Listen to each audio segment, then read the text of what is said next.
ಇಂದು ಮಾನ್ವಿ ಪಟ್ಟಣದಲ್ಲಿ ಕರ್ನಾಟಕ ರಾಜ್ಯ ರೈತ ಸಂಘ ರಾಯಚೂರು ಜಿಲ್ಲಾ ಘಟಕದಿಂದ ಹಮ್ಮಿಕೊಂಡಿದ್ದ ತುಂಗಭದ್ರಾ ಎಡದಂಡೆ ಉಪಕಾಲುವೆಗಳಾದ 82, 85, 89, 90, 91, 92, 76ಗಳಿಗೆ ಸಮರ್ಪಕ ನೀರು ಹರಿಸಲು ಒತ್ತಾಯಿಸಿ ಪಟ್ಟಣದ IB ಹತ್ತಿರದ 85 ಉಪಕಾಲುವೆ ಮೇಲೆ ರಸ್ತೆ ತಡೆ ಹೋರಾಟದಲ್ಲಿ ಭಾಗವಹಿಸಿ ರೈತರ ಹೋರಾಟಕ್ಕೆ ಬೆಂಬಲ ನೀಡಿ ರೈತ ಸಂಘದ ಜಿಲ್ಲಾಧ್ಯಕ್ಷರು ಮತ್ತು ತಾಲೂಕು ಅಧ್ಯಕ್ಷರು ಮತ್ತು ಹಿರಿಯ ಪ್ರಗತಿಪರ ರೈತ ಚಿಂತಕರು ಹಾಗೂ ಎಲ್ಲ ಸಂಘದ ಪದಾಧಿಕಾರಿಗಳು ಈ ಸಂದರ್ಭದಲ್ಲಿ ಮಾತನಾಡಿದ ಜನಪ್ರಿಯ ನಾಯಕರು ಹಾಗೂ ನಿಕಟಪೂರ್ವ ಶಾಸಕರಾದ ಶ್ರೀ ರಾಜ ವೆಂಕಟಪ್ಪ ನಾಯಕ ದೊರೆ ಅವರು ಭಾಗಿಯಾಗಿದ್ದರು. ಹೊಲಕ್ಕೆ ನೀರರಿಸಬೇಕು ಪ್ರತಿನಿತ್ಯ ಮಾತಾಡ್ತಕ್ಕಂಥ ನಿಮ್ಮ ಬದುಕಿನ ಬಗ್ಗೆ ಚರ್ಚೆ ಮಾಡ್ತಾ ಇರತಕ್ಕಂಥ ಒಬ್ಬ ಪ್ರಾಮಾಣಿಕವಾದಂಥ ಶಾಸಕ ರಾಜ ವೆಂಕಟಪ್ಪ ನಾಯಕ.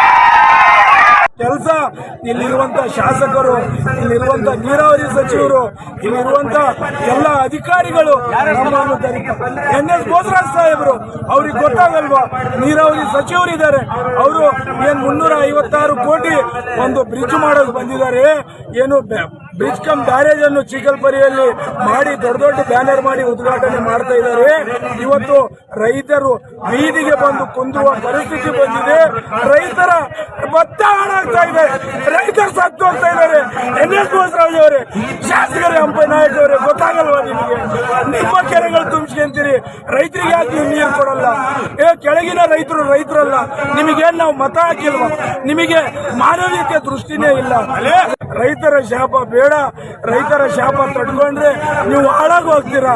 ನೀವು 40 ವರ್ಷ ಆಡಳಿತ ನಡೆಸಿದ್ದೀರಾ, ನಿಮಗೆ ಅನುಭವ ಇದೆ. ಯಾವ ಮೂಲೆಯಲ್ಲಿ ಯಾವ ಪೈಪು ಹೇಗೆ ಅಂತ ಅನುಭವ ಇದೆ.